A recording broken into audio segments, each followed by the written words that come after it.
This week marks the first 100 days of the Trump administration with massive changes in the economy, social issues, and foreign policy. Teacher Appreciation Week will be next week, so we'll be celebrating our awesome staff at City. And we ask around our own students to see how creative their party minds can get. All this and more on Pegasi News Network.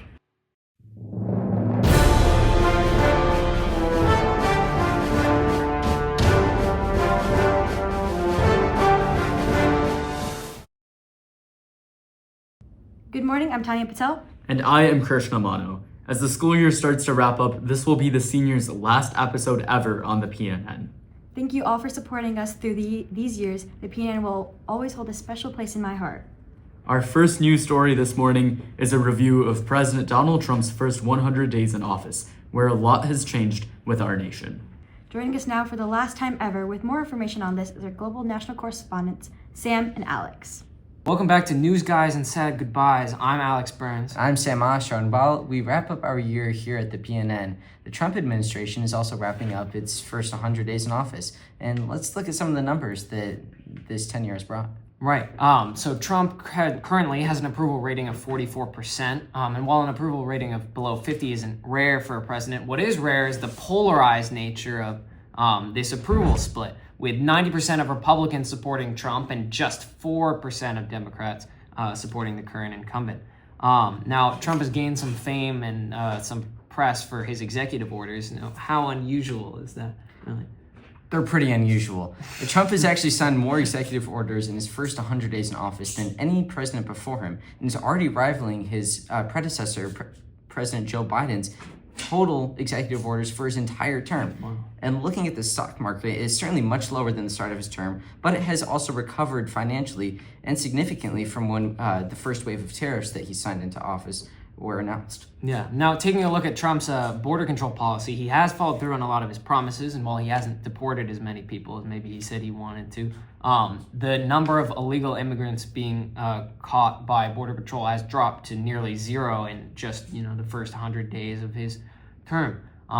So that's a quick summary on the Trump administration.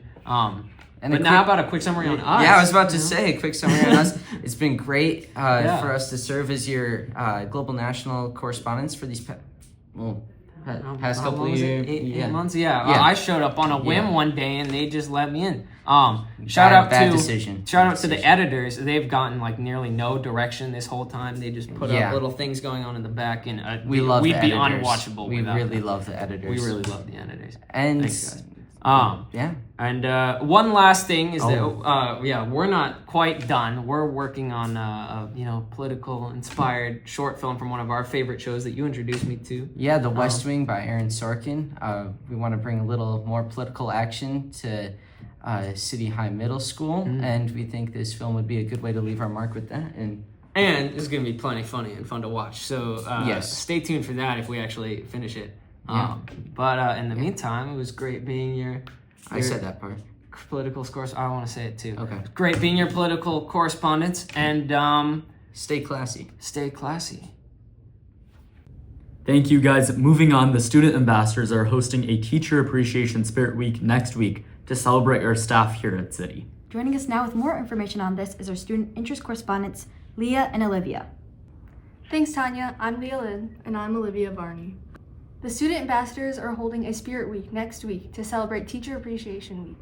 That's right. Monday is High Five a Teacher Day. Be sure to high five your favorite teachers.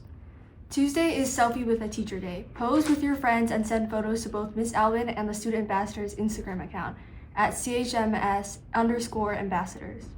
Wednesday is Leave a Nice Note for a Teacher Day. Thursday is College Gear Day. Teachers, represent your school's merch. Students, wear any college gear you have, and seniors, show off your decision day outfits. Lastly, Friday is the Student Teacher Style Swap. Get creative and be sure to take photos. Send any photos you get to at CHMS_ambassadors. Can't wait to see everyone's outfits. This is our last day of school and therefore our last episode. It's been awesome being your student interest co-anchor for the past 3 years. And it's been great being your student interest anchor for the year. It's not going. Thank you, Leah and Olivia, for your final student interest segment. But we're at that time of the show again. It's time for the rundown. As always, we'll have 1 minute to report as many stories as possible. 60 seconds on the clock, and go. In the Canadian elections, the Liberal Party won 154 seats versus the Conservatives, who won 131. The victory was a surprise for many considering that the Conservatives were up in the polls going into 2025 and had over a 20% lead just a few months ago. However, under the leadership of Mark Carney, who will serve as Prime Minister, the Liberals were able to maintain their government for a 4th consecutive term. The victory was also a result of President Trump's threats of a trade war with Canada and Carney's plan to respond to them. Pope Francis passed away last week at the age of 88 years old due to complications from a stroke and then a cardiac arrest. His last public appearance was on Easter Sunday at St. Peter's Square in Vatican City. His funeral took place over the weekend in a relatively simple manner, and the conclave to elect his successor will take place on May 7th, with cardinals from around the world already landing in the Vatican for the election. A speedboat went airborne and did a complete backward flip while racing about 200 miles per hour before crashing into an Arizona lake. The 2 racers on the boat survived the event, but their boat went over 30 feet in the air. Don't worry though, because they crossed the finish line and ended up winning. That story must be making a lot of waves on the internet.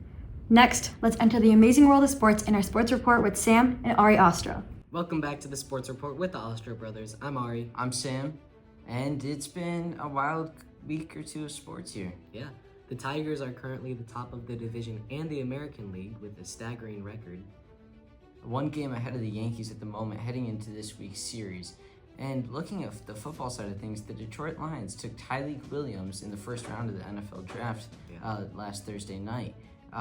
Williams, a defensive tackle from Ohio State, has never won against the Wolverines in his time playing for Ohio State. However, we hope that he has a great impact on the state of Michigan moving forward as well. Yes, we do. Sam, do you want to say anything to everybody? Yeah, it's been a great time serving as your co-anchor with my brother and bringing you the reports on sports in the past couple of years. And hope Ari keeps doing this later on. Yeah.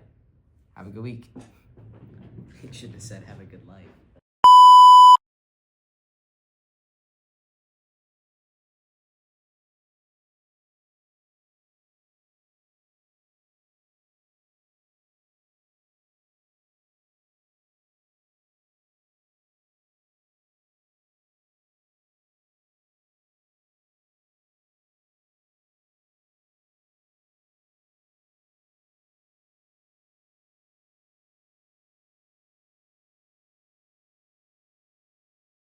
What's up, City High? Yippee. My name's Anna, And I'm Karina. and today we're asking people a really exciting one. If you could have If you could have a themed birthday party, all expenses paid, what would the theme be? let's dive in. What's your name, Skylar? And if you could have a themed birthday party, all expenses paid, what theme would you do?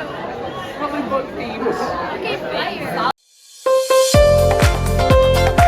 What are your names? Lisa. Sydney. And then if you could have an all expenses paid themed birthday party, what theme would you do? Italy! In Italy. Six Flags.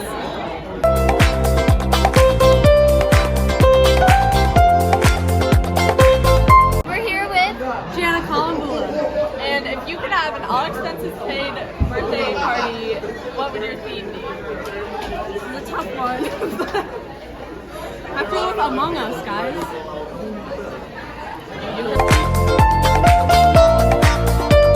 Thank you all for joining us today for the PNN. Make sure to follow us on Instagram for updates, discussions, and community engagement at Pegasi News Network. It's been a pleasure serving you as your co-anchor these past few years. Starting next week, we'll be featuring a new PNN cast that will continue next school year. I'll see you all next week at the same time on the same projector, but until then, smile every chance you get.